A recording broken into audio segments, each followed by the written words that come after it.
nasceu em 8 de setembro de 1867, na Alemanha.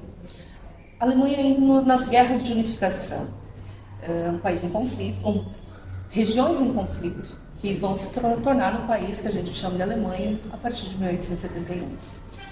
O pai dela, general, né? E os irmãos depois, posteriormente, também vão seguir essa carreira militar. A Marie, ela nasce numa Alemanha não só de conflitos, mas uma Alemanha que, depois desses conflitos, vai entrar fortemente na Revolução Industrial, na Segunda Revolução Industrial. E essa Segunda Revolução Industrial vai suscitar vários fatores importantes que a gente estuda depois, posteriormente, a nível de Primeira Guerra Mundial. Essa Segunda Revolução Industrial, ela vai levar ao que a gente chama de partilha da África. Tanto que é na Conferência de Berlim que vai ocorrer essa partilha da África. E a gente, quando estuda essas temáticas, a gente pensa apenas na África, a gente não vê essa partilha tanto na Ásia, como também nas influências que isso vai acontecer na América e vai nos influenciar aqui em Panambi também. A fundação dessa colônia tem a ver com essas motivações que ocorrem dentro da partilha da África.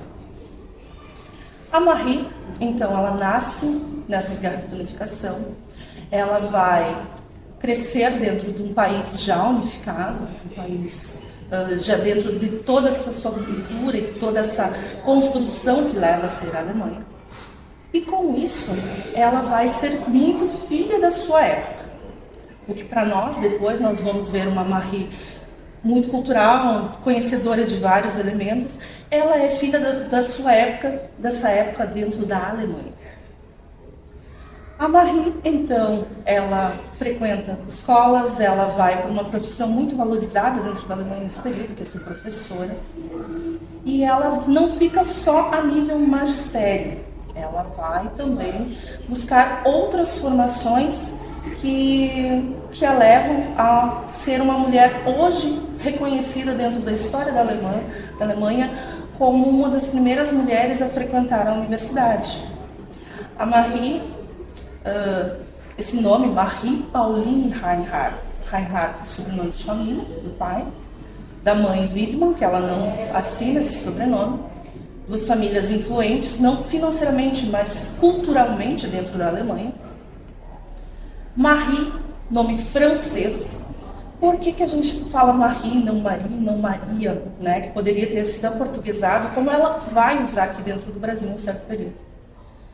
Francês era a língua mais utilizada, é o que nós temos no inglês hoje em dia, o francês era para aquela época. Então ela tem um nome francês, algo que seria extremamente normal hoje em dia, como se usa os nomes em inglês no Brasil. Só que nós estamos falando da influência do francês dentro da Europa do século XIX. Então Marie Pauline Reinhardt tem essa projeção dentro da licenciatura. Só que em um certo período ela vai pausar esse trabalho dela como professora e vai estudar na Suíça, na parte francesa, para melhorar o seu francês. Quando ela retorna, já com uma bagagem cultural mais elevada, ela vai entrar para outra escola, e isso muito rápido, de uma forma muito rápida, porque dentro da Alemanha se esperava até 10 anos para se conseguir um cargo de professor. Isso talvez devido a essa influência que a família dela tinha dentro da região. E a Marie, em certo momento, vai trabalhar na mesma escola onde o Hermann Faulhaber também é professor. Um pouquinho antes disso, se a gente parar para pensar, quando ela entra para essa história, essa projeção da Alemanha, como uma das primeiras mulheres a frequentar a universidade, na região de Tübingen, que é a universidade onde ela vai frequentar, ela não vai frequentar de forma efetiva, tanto que ela não vai ter um certificado, ela vai como ouvinte. Era o que se permitia às mulheres na Alemanha nesse período. Então ela está num livro comemorativo dos 100 anos das mulheres na Universidade da Alemanha, o nome dela está registrado como uma das primeiras mulheres a solicitar essa participação dentro de uma universidade. E ela assiste algumas disciplinas, né? E isso tudo dentro desse contexto, dessa preparação a qual ela estava se propondo. E qual era esta proposta que ela tinha? Quando ela conhece o Hermann está dando aula dentro de uma escola que foi projetada, foi pensada dentro dessa partilha da África. Quando se partilha, e essa conferência é em Berlim, tudo muito por causa da segunda revolução industrial. Precisava de mercado para escoar a produção, mas também precisava de matéria-prima. E com isso se cria essa escola pensando como é essa região, tropical e subtropical. E eles vão estudar para como plantar, como produzir nessas regiões. E eles acabam, depois que eles se casam, em 1902, ela, 10 anos mais velha que ele, algo que não é estranho dentro da Alemanha, já que em muitos períodos em que a Alemanha estava com alta população, se pensava essa população, se pensava ter filhos, né? Então se limitava a data para o período, idade das pessoas para o casamento. Então sempre as mulheres geralmente eram mais velhas. Então 10 anos a Marie em relação ao Hermann não era algo estranho na sociedade local. Eles se casam e eles acabam vindo para o Brasil. Por mais que haja comentários ou até livros que proponham que eles talvez iriam para a África e trocou-se, veio para Panambi, não encontramos documentos oficiais que digam isso, que a gente possa dizer com certeza. Mas enfim, eles acabam vindo para Panambi. E Panambi é interessante porque dentro da documentação alemã, eles sempre pensaram que a região das Américas é uma região de influência. E dentro da Conferência de Berlim, as Américas ficou sobre influência dos Estados Unidos. Só que a Alemanha, nós já temos imigração alemã aqui desde 1824. Então, a Alemanha considerava essas colônias como zonas de influência. E a fundação da colônia aqui em Panambi, ela vai ao encontro de tudo isso que está acontecendo na Alemanha, essa ideia de zonas de influência, essa ideia da partilha da África, e essa ideia também interessante, que todo mundo pensa na partilha da África, não se pensava, os outros países sempre levavam sua administração, todo o seu séquito para organizar essa região. A Alemanha chegou a um certo momento que ela notou que isso era um custo mais elevado. Então ela preferia em certos momentos, e ela começou a pensar isso, que essas zonas de influência que ela tinha na América eram mais interessantes, uma vez que elas não tinham esse custo, e manter essa população ligada à cultura alemã também suscitava recursos econômicos, matéria-prima. A história de Panambi, ela tem as suas raízes com a vinda dos imigrantes. Claro, dos imigrantes europeus, naturalmente havia já os nativos daqui, que eram os índios, alguns fazendeiros, detentores das fazendas e assim por diante. Mas aqui então, onde estamos hoje, uma região da floresta atlântica, mata, e essa terra interessou a criar-se aqui um projeto de imigração, então, né? Então também temos que lembrar que a Europa do século XIX, que equivale a 1800 até 1900, né, ela vive nesse período grandes conflitos. São as batalhas napoleônicas que invadem, e assim o Sacro Império Romano ele se fragmenta todo, né? E assim então a Europa ela ganha um novo perfil geográfico, né? E nesse período desse novo perfil geográfico, né, surgem muitas guerras, muitas batalhas e também acordos. E acordos não lá muito bem resolvidos até, né, no Congresso de Viena, por exemplo, né? Bem, e o que acontece? A Europa, nós temos que lembrar desse século, as grandes famílias. As famílias, nós temos 3 classes aqui, né? É a igreja, os nobres e o povo, os servos da gleba, como a gente chama eles, né? Tá. E havia uma parcela grande, mas muito grande do povo que passava simplesmente fome. Ou eles eram os servos da gleba dos nobres, né? Ou eles começaram a trabalhar nas indústrias que iam surgindo, mas o que a indústria faz? Ela tira o seu emprego devido ao surgimento das máquinas.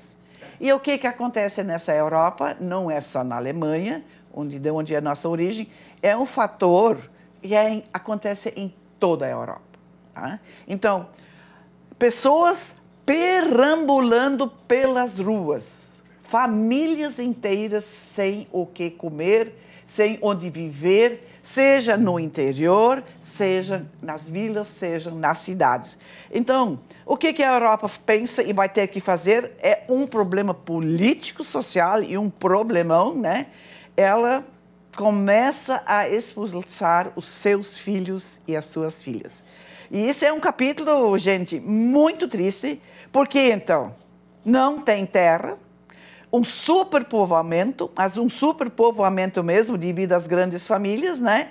A falta de empregos, comida, frio, né? E passando fome, mas fome de dias, de morrer de fome, né? E isso é um aspecto social pelo qual, então, nós temos aqui, então, na Alemanha, ainda o Império, né, e os outros lugares também, eles começam a ter problemas, né? E aí, então, eles pedem que as mulheres nobres, que nem do Kaiser Guilherme, então, ele pede para a esposa dele, ela juntar outras pessoas da nobreza a fazerem sopões, que nem, por exemplo, a gente sabe que em Berlim, essa nossa igreja, por exemplo, eu pertenço à igreja evangélica, a ISLB, eles fazem sopões e sopões de comida para esses andantes, boias frias, a gente até pode chamar eles. Né? Eles servem, eles então, com pelo menos uma refeição quente, então, né?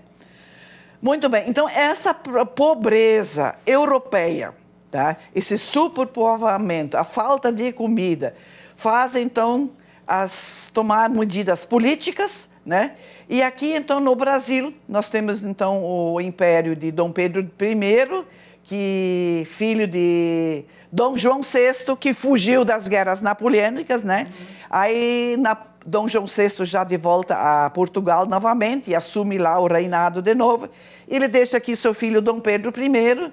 E a esposa de Dom Pedro, ela é da Casa Real da Áustria, e a dona Leopoldina, através de um Schäfer, de um amigo pessoal da família, então, militar, ela pede que ele vá conversar com alemães, com políticos e assim por diante, e convida esses alemães para colonizarem nossas imensas terras sobrando aqui no Brasil. Né, para eles, e aí então apresenta as diversas formas então, né, lá na Europa, principalmente então na Alemanha e também na Áustria, para esse senhor então arrecadar pessoas e criar assim então o primeiro contingente de pessoas a virem para o Brasil. Então aqui nós temos então a primeira vinda oficial de império para império da vinda de imigrantes. E isso acontece no ano de 1824. Tá? Então, muitos ouvintes vão dizer, não, mas aqui já teve outros alemães aqui. E realmente teve, não só alemães, porque nós vamos ter a construção das estradas de ferro e também os bancos, né? E aí, então, muitas vezes vem alemães, italianos, e holandeses e ingleses aqui nessas obras, principalmente na construção da estrada de ferro, né? Vai ter bastante pessoas alemães já aqui, mas não oficialmente. Então, o primeiro grupo que vem, então, vem ao Rio de Janeiro, em 3 de maio de 1824, e não é um grupo muito grande, eles se fixam em Friburgo, e o segundo grupo vem ao sul, vem a São Leopoldo, e isso, então, é no dia 25 de julho de 1824. Então, temos referência a esses dois grupos como referência histórica. Tá? Já tinha outros aqui, mas esses, então, são a referência, né? Bem, nós estamos aqui num período econômico onde, no processo da libertação dos escravos, que é um processo bem lento também, né? E essas pessoas, esses boia frias lá, à procura de terra e de comida, eles ganharam boas ofertas, eles foi dito lá que eles aqui poderiam ter as suas próprias terras e ter os seus lotes, aqui no sul, para Santa Catarina e Rio Grande do Sul. Mas na região de São Paulo, até os grandes fazendeiros de café os convidavam para eles trabalharem nas suas fazendas de café. Era a economia muito em alta na época, no mundo, quer dizer, o Brasil, grande produtor, né, e tinha muita saída. Então aqui a gente também tem que dizer, então, que já logo que os que vieram para São Paulo, para essas fazendas de café, como simples funcionários e empregados, foi um sistema que não deu muito certo. Não deu. Né? Realmente, eu posso, dentro disso, dizer que meus avós, meu avô, por parte de mãe, chegou em 1926. Ele também foi um desses que chegou para as fazendas de café. Olha, ficaram pouco tempo como grande parte, porque lá eles continuavam sendo simples empregados e ganhavam pouco. Né? E aqui no sul, não. Aqui no sul, Santa Catarina, Rio Grande do Sul, um pouquinho o Paraná também, né? Aqui eles ganham seus lotes de terra. Isso faz uma grande, grande diferença, então, né? Bem, e aí nós vamos ter diversos tipos, então, de projetos de colonização. Nós vamos ter os projetos de colonização, por exemplo, primeiro do Império e depois, então, após a proclamação da República, nós vamos ter os projetos de particulares do Império ou do governo depois, então, né? Tá. Panambi, por excelência, foi favorecido com um projeto particular muito bom, mas muito bom mesmo, porque nós vamos ter na Europa um senhor que se chama Hermann Mayer, um alemão. Ele é sócio do famoso Instituto Bibliográfico de Leipzig, né? Esse Instituto Bibliográfico, eu cheguei a conhecer um pedaço disso ainda também, né? Mas só um pedaço do pós-guerra, né? Mas, enfim, ele tem épocas assim que ele abastece o mundo com livros, partituras e material, enfim, tudo que uma escola e uma livraria precisa, né? E esse senhor, tendo um bom poder econômico e muita formação, ele simplesmente, gente, com todos os elogios, ele é geógrafo, etnólogo, pesquisador, e esse senhor, então, ele vai conhecer a bacia do Amazonas, os afluentes do rio Amazonas, então, né? E ele vindo para conhecer essa riqueza da Amazônia para os seus trabalhos de pesquisa, ele encontra aqui do Rio Grande do Sul um senhor, dois irmãos Dain. E esses dois irmãos Dain, então, falam alemão, eles são de Montenegro, aqui do Rio Grande do Sul. Esse Maia, então, também, eles vão ter um grande diálogo. E esse Dain, falam já desses primeiros imigrantes que vieram em 1824. Ele fala e que se deram muito bem, primeiros anos não tão fácil, e isso dá um certo entusiasmo nesse Hermann Mayer. E esse Hermann Mayer, após as suas pesquisas nos afluentes aí do Amazonas e todo o seu trabalho como etnólogo e geógrafo, pesquisador também, né? Ele apresenta isso na firma deles, e aí, então, esse grupo desse Instituto Bibliográfico começa a investir, né, num projeto de colonização aqui no Sul. Tá? Então, dentro disso, isso nós estamos aqui agora já falando pelos idos de 1900, 1901 e 2, né? Ele vem a primeira vez aqui para o Sul, né? E sim, vem, então, até Rio Grande, Porto Alegre, Cruz Alta. Em Cruz Alta ele é muito bem recebido pelo seu Dani, então, né? E eles continuam tendo comunicação sempre, né? E aí, então, ele começa a andar a cavalo com a turma aqui, né? E a ver e a enxergar os campos. E, claro, os campos não interessavam tanto, que os nossos campos eles não eram tão favoráveis a essa cultura mais a terra de mato, aqui, então, parte floresta atlântica, então, né? E, claro, após, então, conhecer essa região toda, o seu Dain, esse senhor, então, que ele conheceu lá em cima na Amazônia, ele foi autorizado a comprar as terras para começar o projeto. E aí, então, as primeiras terras que foram compradas, até não foi aqui perto, foi em Xingu, e logo mais aqui, então, também foram compradas mais áreas de glebas, né, com o dinheiro desse instituto, então, né, dirigido pelo Hermann Mayer e sua família toda, né, e começa esse projeto a ganhar uma realização muito, muito, muito importante, né? Dentro disso, o Hermann Mayer e toda a sua equipe também sabiam que é sempre bom, quando a gente cria um projeto de colonização, até hoje ainda, que sempre vá junto nesse projeto um padre, um pastor, professores, parteiras e assim por diante, né? E aí, então, ele procura na Alemanha um pastor e uma professora, e aí, então, se depara com o pastor Hermann Faulhaber.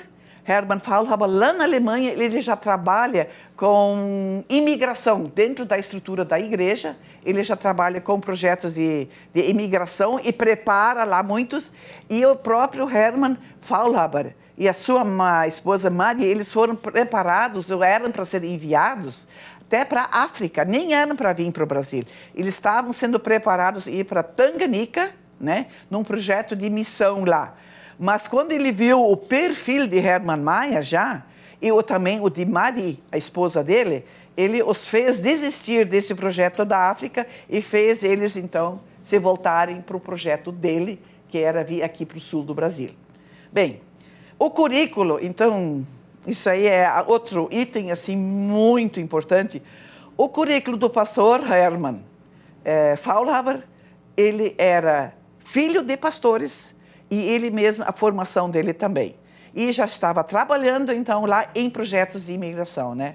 E a esposa dele, Marie, né, era professora, já vinha trabalhando, então, nessa área como professora, até fora da Alemanha, parece-me que ela esteve um tempo, né? E esse casal, então, se conheceu, casaram, e tudo bastante ligeiro também, né? Isso não foi assim de muito tempo de romance e amor, né? Então casaram, e na região de Baden-Württemberg, o Württemberg lá, né? Onde é que eles eram todos, e, né? Eles vão fazer, é muito bonito, existe uma poesia, quando o Hermann Faulhaber e a Marie, com suas devidas famílias, num culto, eles fazem a despedida. Aí, então, é uma poesia onde a gente realmente chora, né? Os dois se despedem e fazem uma oração. É muito triste essa oração. Eles fazem menção e falam de Abrão, da Bíblia, quando Deus designou Abrão a sair da sua terra e que Deus irá acompanhar. Eu me emociono sempre quando leio essa oração, então, né? Nós iniciamos agora a viagem para o Brasil. Esteja conosco, Senhor. Mostra, sim, faça o caminho. Esteja conosco no mar com tua mão paterna. Assim chegaremos com certeza na terra do Brasil. Por Deus, nós somos chamados, senão nunca seríamos cientes. Para nós, cremos, emigramos para lá, por teu chamamento. Deus nos guiará pelo mar com tua mão paterna. Assim chegaremos ao Brasil. Deus disse para Abraão: sai da tua terra para a terra que eu lhe mostrarei, com a minha mão poderosa. Também nós confiamos firmes no Deus e na sua santa palavra. Assim, agora iremos embora para o Brasil. Quantas vezes nós te chamamos, meu Deus e Senhor. Por isso agora abriu-se uma terra, o oceano. O aceno de tua mão nos conduzirá para lá. Tu nos cuidará bem na terra do Brasil. Casar com 35 anos, né? E ele ser 10 anos mais novo, isso é muito, muito, muito raro. Tá. No projeto também o Hermann Mayer, ele já traz e dá para o Faulhaber. Então o Faulhaber vem como pastor num contrato de 5 anos, a Maria é professora, tá? Em contrato de 5 anos. E eles vêm para cá e já nós vamos ter outros administradores aqui, então, que já construíram a casa pastoral, o barracão, que quando eles vêm, o Hermann Faulhaber e a Maria, eles são recebidos no barracão. Eles vêm, então, até Belisário, de Belisário de carroça para Panambi. No entardecer do dia, chegam no barracão, onde são recebidos. Então, já tem gente aqui do projeto de colonização, né? E no outro dia, então, logo encaminhado para a casa pastoral, que esse projeto do Hermann Mayer já estava tudo pronto. Até eu tenho aqui imagens, então, né, aqui da primeira casa pastoral, então, que foi construída, né, até uma casa muito bonita, por sinal, né, foi construída para, então, ser a casa, né. Então, só para quem... aqui eu tenho uma outra imagem, é uma imagem também que me emociona muito, né. Os colonos que vieram juntos, isso aqui, então, a pessoa, quando recebia o lote, o homem ia para lá e fazia essa casa de pau a pique, dá para dizer aqui, como é nessa imagem, né? Assim, então, assim foi o início aqui em Panambi, né? Esse foi o nosso início. Até posso mostrar também aqui uma imagem, então. Isso aqui, então, era o barracão, que as pessoas vinham até Cruz Alta, o Belisário, ficavam aqui até ganhar os seus lotes, e a Maria e o marido, então, vêm para essa casa pastoral que foi preparada para eles, então, né? Tudo muito bem. Tá. E Hermann Mayer já traz, então, tudo junto, os projetos, e aqui chama a atenção, olha, poucos lugares teve isso, o que então ele achou por bem, o Hermann Mayer, lá na Alemanha, assim, já elaborar e trazer que isso aqui teria que ser uma colonização modelar, muito modelar mesmo, e essa colonização, então, ela vai vender os lotes financiados, e logo também vai instalar aqui uma cooperativa, um sistema cooperativista de consumo e produção. Então, uma das primeiras coisas que se produz aqui, então, são grãos, como uma necessidade básica para alimentar os animais. E a Marie, o que ela faz? Ela já ensaiou nesse 1 mês que ela estava aqui, né, umas peças uns hinos com as poucas crianças que tinha, alunos, e tinha uma pequena escola aqui já, sim, mas só para rapazes, então, né, só. E ela, então, já faz ensaios e poesias, pequenos cantos, um pequeno teatro para primeira noitada de Natal. Isso é comovente. E aí ela já anuncia também o seguinte, que um dos objetivos iniciais de todo o projeto é a fundação de uma escola. E essa escola, então, começa daí o ano de 1903, e após o Dia dos Reis, que é 6 de janeiro, no dia 7 de janeiro é fundado, então, o colégio evangélico que existe até hoje, né?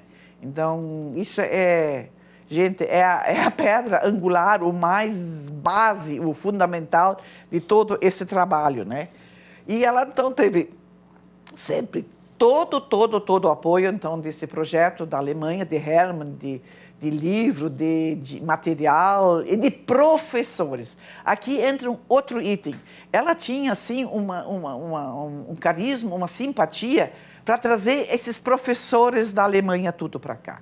Ela, com a maior facilidade, trazia pessoas super cultas, esses professores, né, para darem aula aqui no início, e depois ela expandiu essa escola já para o interior, que os filhos e as famílias iam aumentando, né? E aos poucos ela já teve que expandir e abrir escolas no interior, que nem, por exemplo, Rincon Frente é uma das primeiras escolas. Em 1914 já veio um professor da Alemanha e vai ser então um professor em Rincon Frente. E todas as outras escolas, elas vão ter professores com altíssima formação dando aula aqui nesses rincões, então, né? E era, olha, só o carisma dessa Marie sabe, para conseguir tudo isso. E além desses professores, né, também os pastores. Nós nunca ficamos sem pastores aqui. Todos os professores oriundos da Alemanha também, né, que uns ficavam aqui anos, uns poucos tempos, os professores uns ficavam poucos anos, uns longos anos também, isso conforme o contrato, então, né. E o que nós soubemos, então, também, né, que com o pastor, o marido de Marie, foi 5 anos pastor, né? E, para dizer bem a verdade, depois de 5 anos, ele teve a permissão pelo projeto de colonização, com a sua esposa, e já daí tinha uma filha também, né? De ele poder voltar para a Alemanha, para visitar os familiares e tudo, e lá no projeto, então, de Hermann Mayer, que era em Leipzig, né? E dizer e apresentar todo o seu trabalho, e aí o desejo dele é não continuar mais como pastor. O desejo dele não é mais ser pastor, mas se é permitido pelo projeto, ele quer ser o administrador dessa colonização. E esse Hermann Mayer, então, concede isso a ele, né? Eles são muito amigos, concede, ele apresenta tudo que conseguiu fazer aqui, né? E os motivos que levaram ele a isso, olha, os livros são assim um pouquinho, olha, um tanto falam que nós vamos ter daqui, então de 1903, com aqueles alemães que vêm direto da Alemanha, que nem são tantos, mas são, nós vamos ter a vinda das pessoas das colônias velhas. Tá? E essas pessoas oriundas das colônias velhas, né, lá embaixo já famílias também muito grandes, não há mais espaço para eles, e nessas colônias velhas vêm então os filhos já em casamentos também, e vão adquirir os seus lotes aqui. E aí alguns livros, uma e outra coisa diz, eram pessoas de pouca cultura, né? E isso mexeu um pouquinho assim com eles assim também, né? Não foi tão fácil, né? Então tem livros assim que diz que gostavam de um baralho muito, e de um carteado, e aí também que começou o hábito da cachaça. Muitos não tinham uma regularidade de aula, ou se é que tinha, os professores não eram. O professor normalmente era aquele do lugar lá, que tinha um pouquinho de formação, mas não gostava de trabalhar na roça também, né? Mas, enfim, essa pouca cultura. Mas ele tem o desejo de realmente ser o administrador. Então, ele sai aqui, então, da casa do pastor, onde ele morava com Marie, e ele, então, vai para a casa que o administrador é a casa que existe até hoje, né? Onde a Maria está aqui nessa gravura, ela está nessa casa dela aqui, né? Onde ela, então, a partir de 1908, 9, foi residir até o final da vida dela. Ela vai residir lá, então, nessa casa que é do projeto de colonização. Não é deles, é daquele que administra a colônia, pode residir lá. Antes moraram Hoffmann lá e outros também, um outro, não me lembro agora o nome do outro. Mas, enfim, nós estamos, então, assim, no primeiro decênio de 1902, 3 até 1912 e 13. Esses primeiros 10 anos, eles não foram difíceis, não. Esses primeiros 10 anos foram muito difíceis. Por que eles foram tão difíceis assim? Porque, em primeiro lugar, assistência eles tinham, tá? Mas o tifo, a coqueluche, a praga dos gafanhotos, a falta de médicos aqui, nós vamos ter um longo tempo que nós não temos médicos. Médicos, se é que alguém ainda vai no médico, é Juí ou Cruz Alta ou Santa Maria, então eram encaminhados. Às vezes médico era aquela caixa de remédios de farmácia emergencial que ela trouxe da Alemanha, muitas vezes, né? Então, uma família grande ter 2 filhos que vão morrer num mês do tifo, isso era muito comum, né? Ou, por exemplo, os gafanhotos comerem tudo, né? Então, também, eles tiveram que se adaptar nos primeiros anos. Por exemplo, eu acho muito engraçado já que eles escreviam que aqui eles tinham uma batatinha diferente. Assim, uma batatinha que tinha um fio dentro, era mandioca, então, né?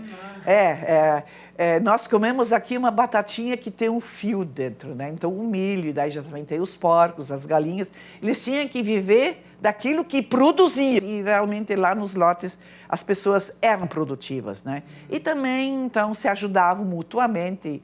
Esse aspecto funcionou muito bem e nesse trabalho então a Maria ajudava e o Hermann depois como administrador também, né?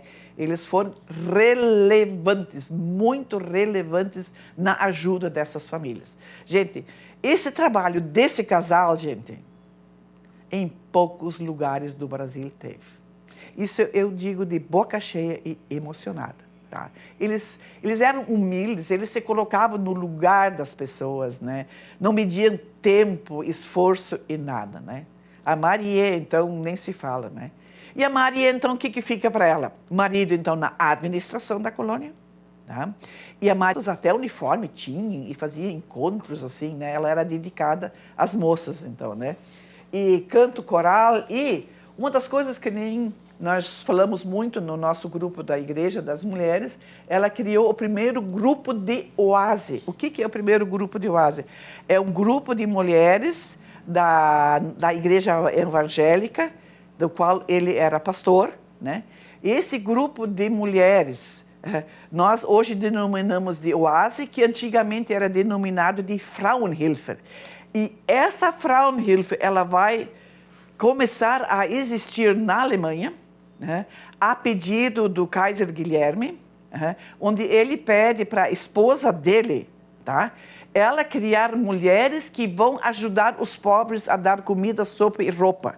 E esse método veio junto no baú, e ela então criou aqui também, que esse grupo da igreja, da Oase, vai ser um departamento que vai ajudar as pessoas necessitadas, doentes, com comida, roupa e ajuda o que necessitar.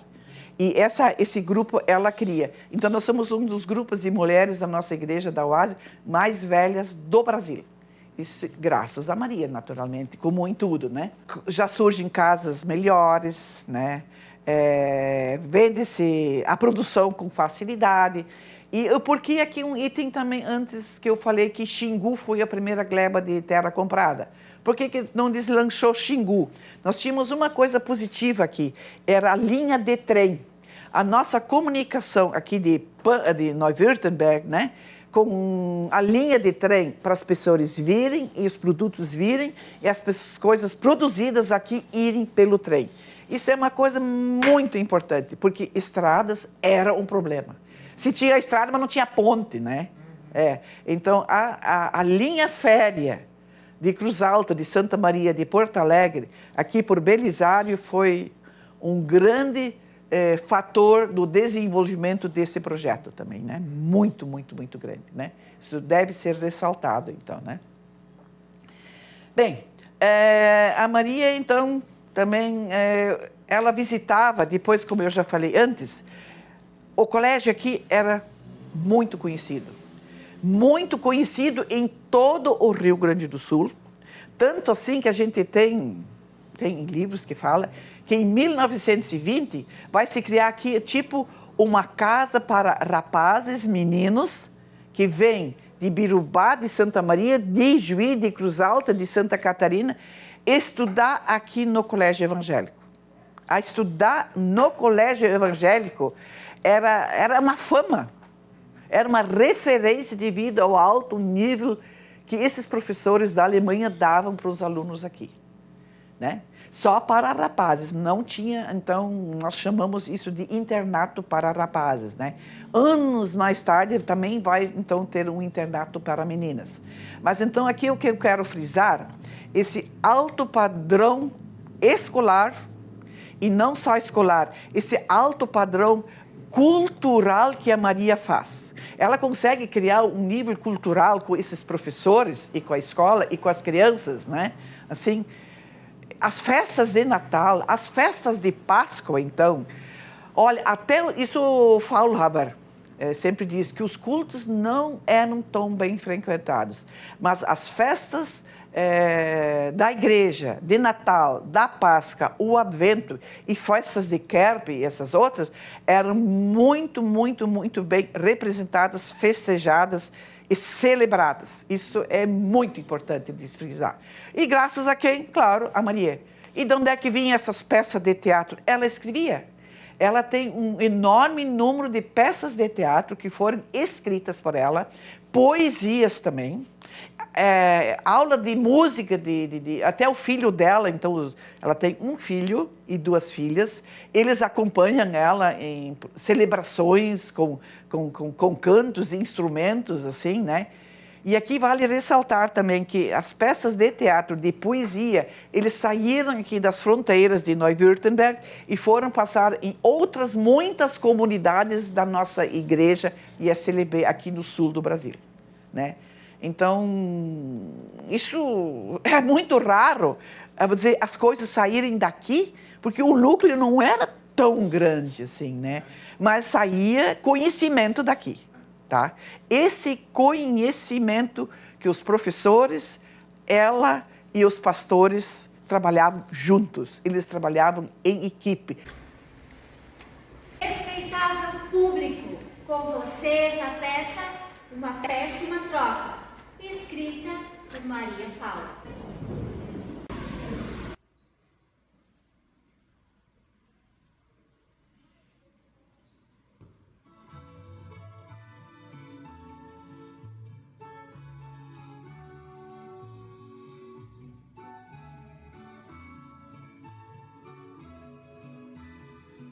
Peça Uma Péssima Troca, da Maria Faulaber, ela foi trazida para mim no final de 2011 pelo pessoal do Museu de Panambi. Eles encontraram essa peça escrita toda em alemão e eles precisavam de alguém que traduzisse essa peça.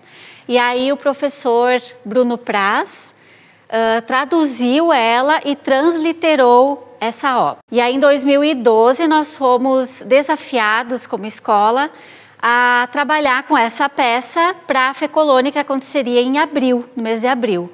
Então nós começamos a ensaiar em março, eu lancei o desafio para os alunos, e aí no mês de abril nós fizemos a nossa primeira apresentação. E a peça foi tão bem recebida por eles, que nós, durante o ano, continuamos a apresentar a peça, nós aumentamos a peça, mais 2 atos na peça. Foram momentos riquíssimos para nós enquanto grupo de teatro, porque nós apresentamos em diversos locais, nós fomos de ônibus, nós subimos em cima de caminhão, carregando o cenário, e foi uma vivência inexplicável. Novamente, no ano de 2023, nós retomamos essa peça, porque o nosso colégio estava fazendo 120 anos, e em comemoração ela falava sobre uma família alemã, que tinha os seus 5 filhos e que resolve fazer uma troca de funções. Os homens vão fazer as atividades das mulheres e as mulheres dos homens, porque eles acham que a tarefa do outro é sempre mais fácil do que a deles. Como o meu grupo tinha 15 atores na época, eu tive que adaptar ela também no sentido dos personagens.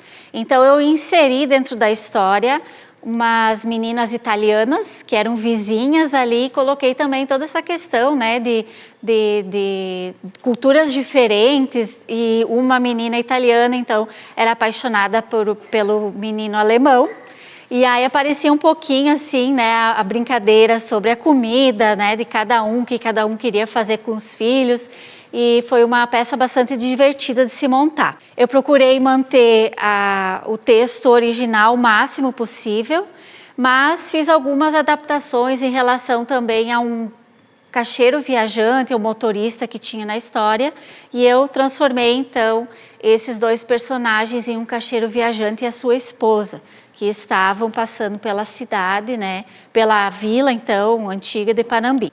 Na primeira vez que nós apresentamos a peça, em 2012, nós conseguimos utilizar alguns materiais, alguns objetos do Museu de Panambi, e havia uma bacia onde os personagens faziam os homens faziam o pão, as misturas, né, a sujeira toda.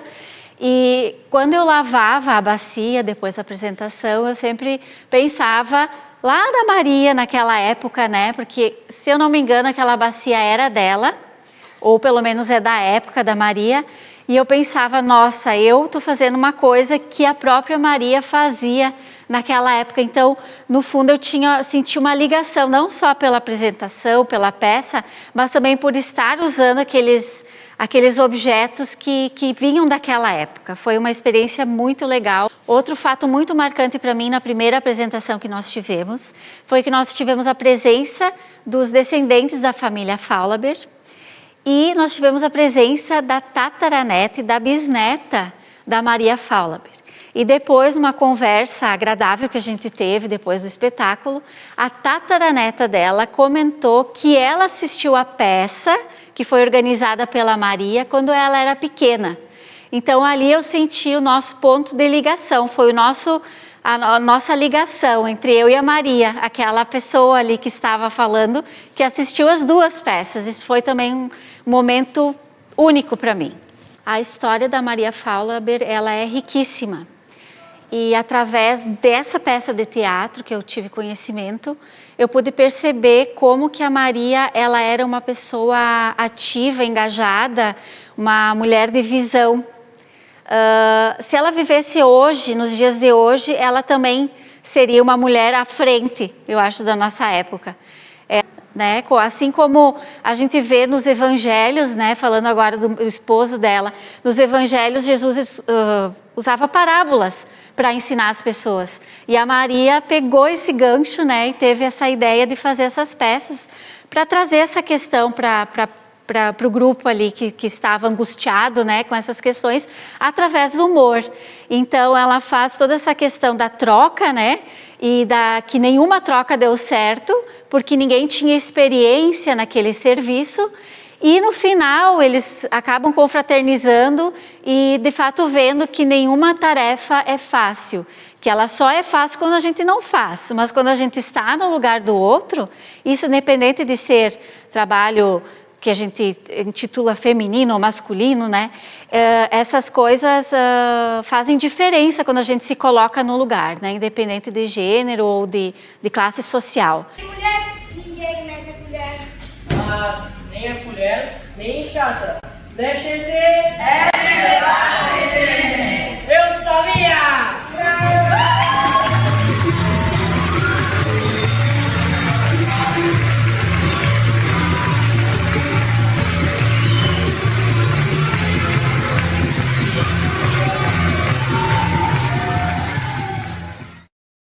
Já estava cogitando que em algum momento, quando eles voltassem, ela teria que mudar de profissão. Mas quando ela vem para cá, pelos 5 anos, como tem esse projeto de aqui ter igreja, escola, essa cultura ligada à Alemanha, ela poderia usar todo o seu conhecimento para criar essa nova cidade, uma cidade que foi pensada, uma colônia que foi pensada, projetada, planejada. Ao mesmo tempo, ela poderia também ser mãe, ela estava casada, ser mãe, realizar projetos que ela tinha. Então, quando ela vem para cá, ela ajuda a fundar a primeira escola, algo totalmente diferente do que ela via lá. E diferente da primeira escola pública que a gente tem aqui. Ela funda uma escola mista. Ela não vê essa diferenciação, ela pensa no nível de igualdade. Então, a escola não vai ser só para meninos ou só para meninas. A escola vai ser mista. Ela vai ajudar o seu marido, porque o papel de uma esposa de pastor tem todo esse ajudar na comunidade. E como eles já vêm organizados, pensando o que eles vão encontrar aqui, porque eles não vêm de forma ingênua, porque essa escola preparatória que o Hermann era professor lá na Alemanha, já se estudava tudo que eles poderiam encontrar aqui. Então, eles sabiam do solo, mais ou menos o que poderiam encontrar, o clima, quais são as plantas que aqui podem ser produzidas, mas também eles fazem cursos ela faz curso de parteira, ela faz algumas coisas no sentido de medicina, da medicina que pode dentro das plantas e da alimentação, da higiene. São coisas que já o conhecimento na Europa já tinha chegado, aqui ainda não. Mas nós temos que pensar que essa Alemanha da qual ela partiu é uma Alemanha que estava num alto otimismo de crescimento, de conhecimento, de cultura, e não só a Alemanha, a gente está falando da Europa. Ao mesmo tempo que a gente está falando da paz armada. ao mesmo tempo que as pessoas sabiam que está se crescendo por causa da Revolução Industrial, a economia está bombando, está tudo acontecendo, sabia-se que em algum momento ia ocorrer um conflito.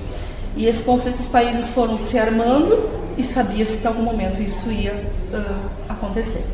Ela sai desse país sabendo de várias coisas que podem acontecer e chega aqui, chega no Brasil, chega no Rio Grande do Sul, chega para Panambi. Mais mato do que outra coisa.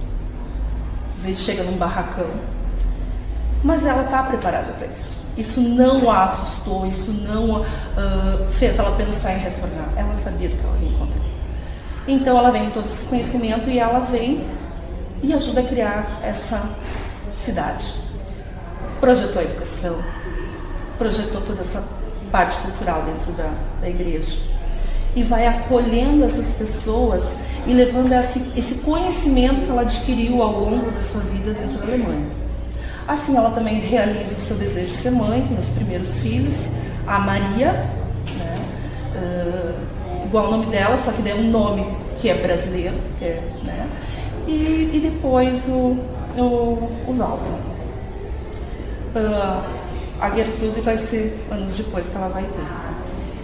E com isso ela vai conciliando o seu papel de mãe, o seu papel de professora, o seu papel de esposa de pastor, o seu papel fundamental dentro dessa sociedade que Panambi, nessa região noroeste, uma região totalmente desabitada. Né? Nós temos a colônia em Juí, que foi uma colônia do Estado, ela foi um projeto público, mas a igreja é uma região muito despovoada, então são longas distâncias a se percorrer para quando se precisa de alguma coisa. Vem com essa ideia de construir essa sociedade dentro ainda de conflitos, porque o Brasil de 1902, quando ela chega, é um Brasil que ainda está consolidando suas fronteiras. Ainda há muitos tratados que são feitos que ainda estão consolidando nossas fronteiras.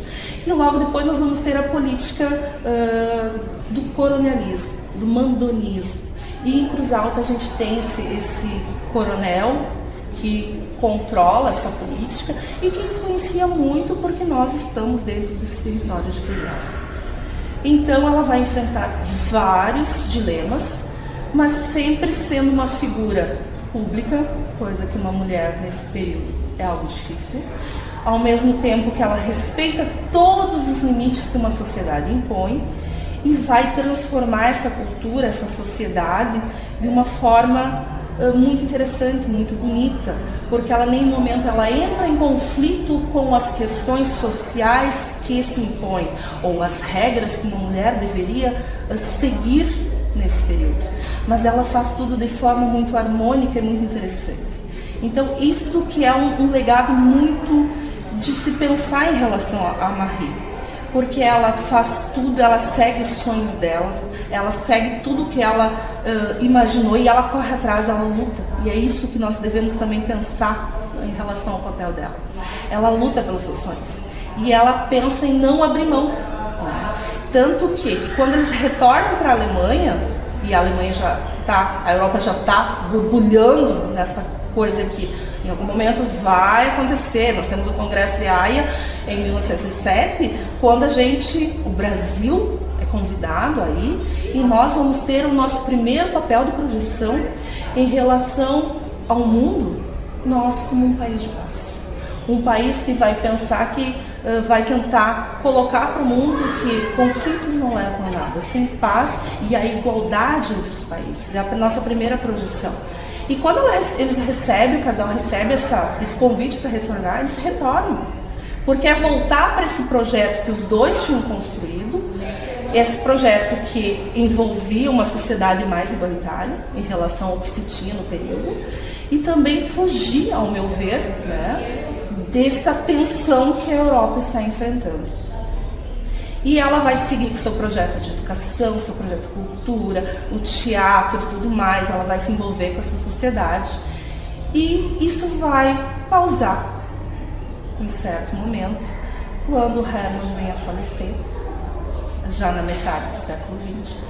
E ela vai como uma mulher apaixonada, uma esposa que ama e que quer cuidar, zelar pela memória desse marido, vai ir para os bastidores e vai reconstruir a imagem desse marido. E é por isso que hoje em dia, quando a gente pensa nessa história da Marie, a gente olha muito mais para o Herman, porque ela ajudou a projetar tudo isso. Porque ela se preocupou que as pessoas com o tempo esquecessem o que aconteceu com ele, mas que exaltassem o trabalho dele, que não vissem o momento da morte como algo que foi sofrido para a sociedade da época, porque ele era uma referência, ele é um pastor, a religião tem essas questões sobre a morte. Aí aqui das nossas fronteiras, e daí então nós vamos começar mais projetos. Xingu é povoado mesmo assim, não tendo estrada de ferro, e daí se começa então um outro projeto também em Porto Feliz, que hoje é Mundaí. Então esse projeto aqui do Herman Naya de Panambi, teve um projeto também que não deu certo em Júlio de Castilhos, não deu certo. Mas esse então de Xingu deu razoavelmente bem, e Porto Feliz, que hoje é Mundaí, então foram adquiridas terras, também feito lotes.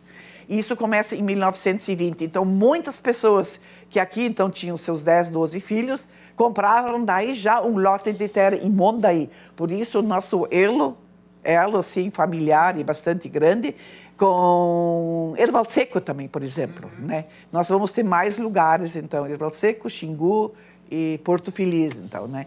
E depois, então, da Primeira Guerra Mundial, muitos europeus vão direto para Mundaí, e vão então estar lá, começar aquele trabalho que os outros começaram aqui, eles vão começar lá então, né? Bem, e dentro disso tudo, a propaganda, a Maria, ela voltava às vezes para a Alemanha, ela fazia propaganda daqui.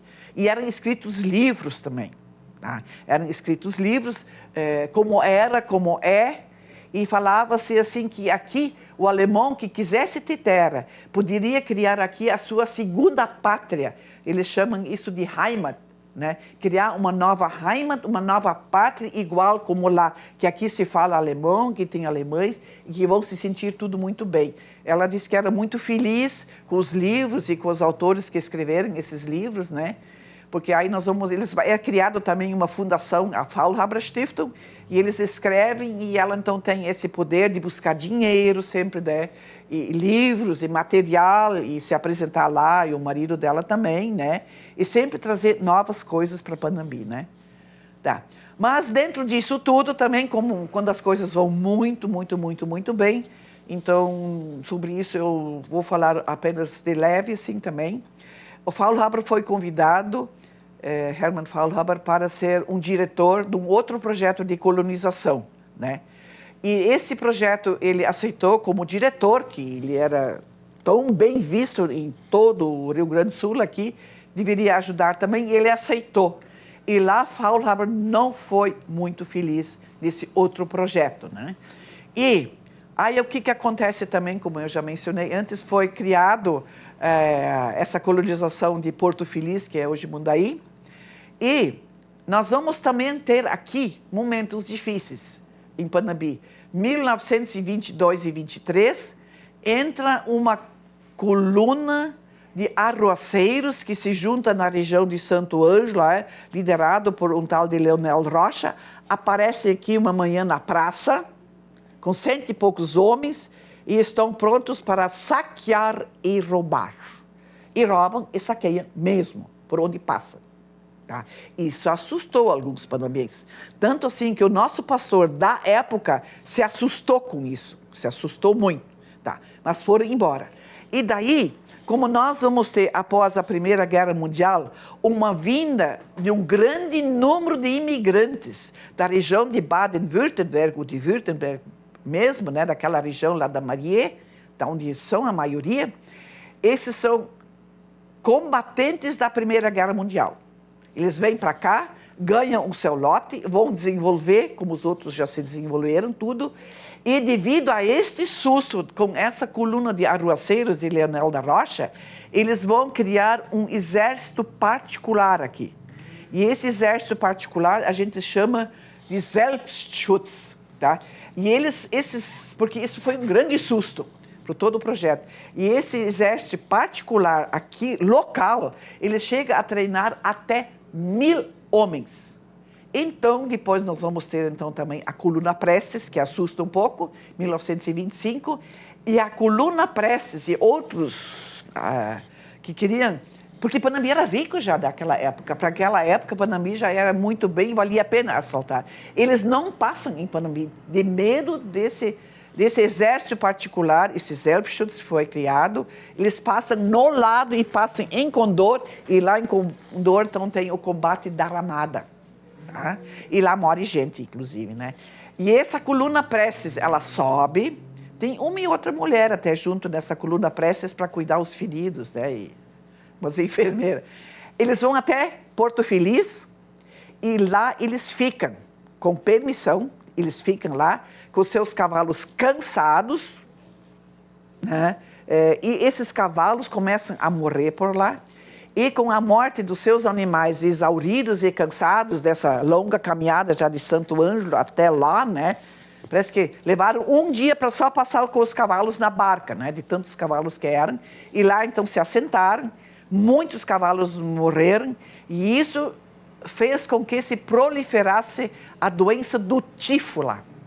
O tifo se proliferou lá em Porto Feliz de uma maneira que quase todas as famílias, muitas oriundas recentemente, um clima quente, perderam um membro da família. E isso foi uma grande tristeza para o Faulhaber, ter que abastecer essas famílias lá recém-vindas, recém-criado lá esse núcleo, né, 1920, tá? E agora essas famílias teriam que assistir daqui, que aqui era o escritório, aqui era o centro, né?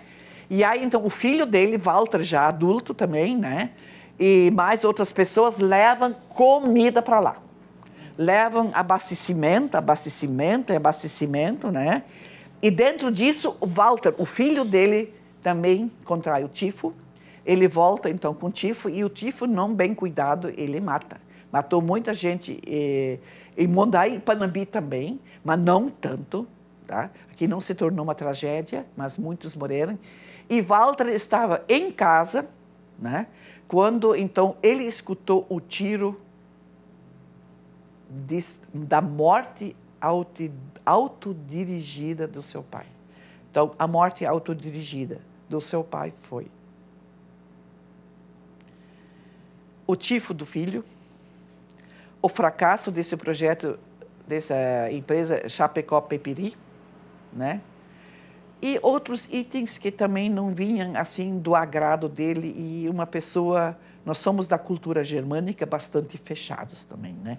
Então, fatores assim que a gente percebe na leitura dos livros, sem foram os motivos da morte autodirigida, porque a dívida que ele tinha que pagar nesse segundo projeto de colonização, onde ele era um diretor, ele não tinha.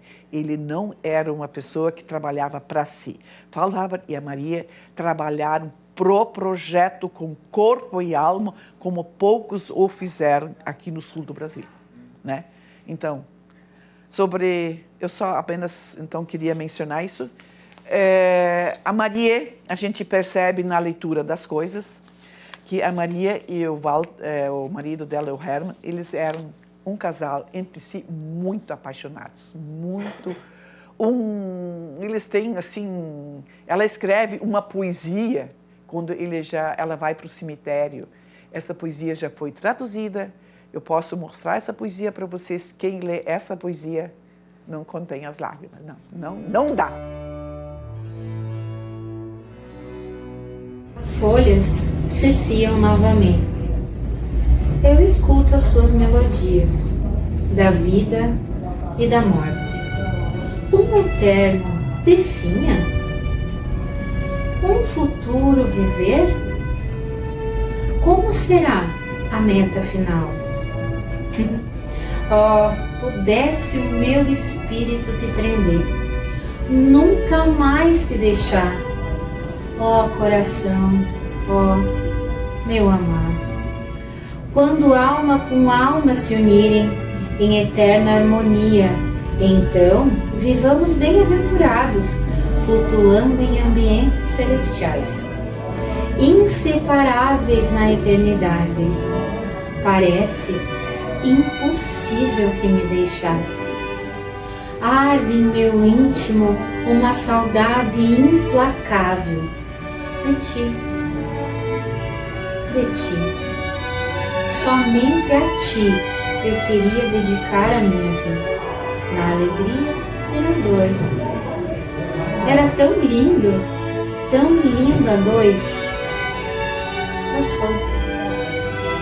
Passou. É tão solitário ao meu redor. Onde estás? O meu coração ameaça despedaçar-se. Fluem as lágrimas. Mas acalma-te e abandone a dor. Seja alegre novamente. Tu estás ao meu redor. Isto diz o meu coração. Ora sim.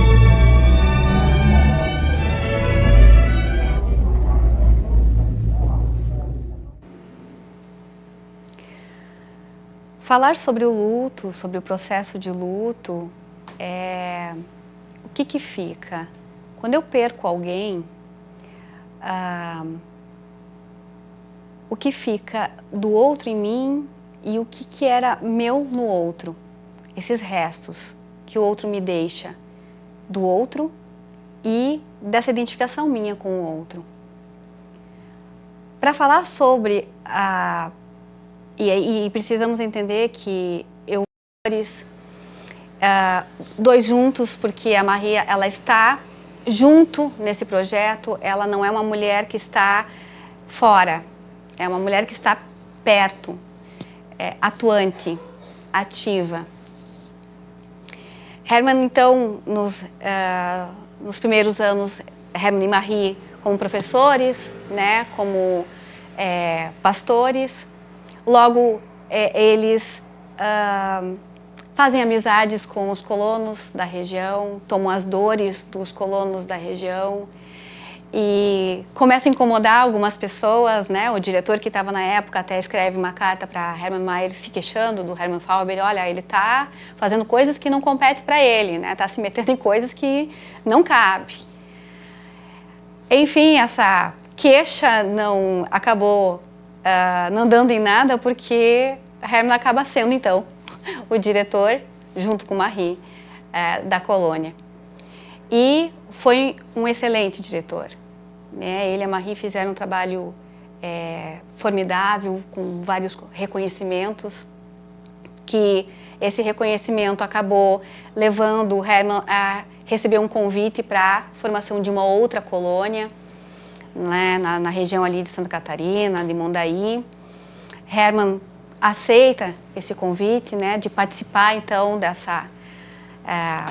desse novo projeto. Esse novo projeto acaba não dando certo, porque os ideais de Hermann com os ideais das outras pessoas envolvidas não estavam se fechando. Nos relatos históricos, então, mostra que, devido a esses desacordos de ideais, Hermann começa a se frustrar, começa a desenvolver sintomas de depressão. Aí acontece, então, estou resumindo, né, para poder falar do luto, recebe uma carta. Essa carta, então, encontrando uma pessoa já com um quadro psicológico abatido, frustrado, faço então com que Hermann desiste. E tirando então a sua própria vida. Hoje, falar sobre morte autodirigida ou suicídio ainda é um tabu. Ainda faz com que a gente tenha certo cuidado ao divulgar uma morte desta forma. Imagina nessa época, 1926, e que eu achei brilhante também, claro, eu estou colocando muito a minha interpretação, mas com o temor de que se perdesse tudo isso que Hermann e Marie construíram. Tem também um registro histórico que diz: precisamos abafar a forma da morte de Hermann Faulhaber. Mas abafar com qual objetivo? Um objetivo narcísico? Vaidade? Não entendo que é dessa forma. Preconceito? Também não vejo assim. Eu vejo como uma forma de não se perder tudo aquilo que até então estava construído. E aí entra a grande contribuição de Marie. Marie, então, perde seu grande amor. Ela fica com esse vazio do seu grande parceiro de vida, do seu parceiro de legado, de objetivo, de sonho. E ela, então, grandiosamente ajuda a sustentar o legado do seu esposo, que também é o dela. Ela também participa dessa construção toda. E também podemos perceber que à medida que a história avança a partir de 1926, Marie, ela cada vez mais desaparece nos registros históricos e Hermann Faulhaber aparece mais. Aqui ela se retira um pouco. A idade está pegando também, tudo muito bem. E aí se faz, então, em 1927 se faz uma festa, então, de um jubileu, que é 1902 e 1927, 25 anos, então, de presença aqui. E ela, então, é homenageada, ela ganha uma homenagem com uma placa comemorativa do seu trabalho. E aqui entra um outro item também. Por todo o trabalho dela, nunca ganhou um salário. Ela nunca ganhou um pagamento. Tanto assim que quando o filho dela foi estudar, ele fazia uma engenharia na Alemanha, com a ajuda do padrinho dele lá, que era o Hermann Mayer. O filho Walter, já agora sem o pai, quer terminar os estudos lá, ele vai numa loja da época, bem grande aqui, Fischer Frank, e pede que eles vendam fiado para a mãe dele enquanto ele estiver ausente. Que quando ele volta, ele era corredor de moto lá e ganhava daí a sua vida e pagava o seu estudo, ele iria pagar as contas dela nessa loja, né? De subsistência, né? De produtos de subsistência. Então, gente, isso são referências, isso... Se a gente escreve num livro, as pessoas nem acreditam, né? Tá. Mas então ela foi homenageada, mas também já não sentindo mais tanta saúde, assim por diante. Em 1928, então, ela ganha de presente desse projeto de colonização, claro, agora fraco, né? Porque detonado lá tudo, né?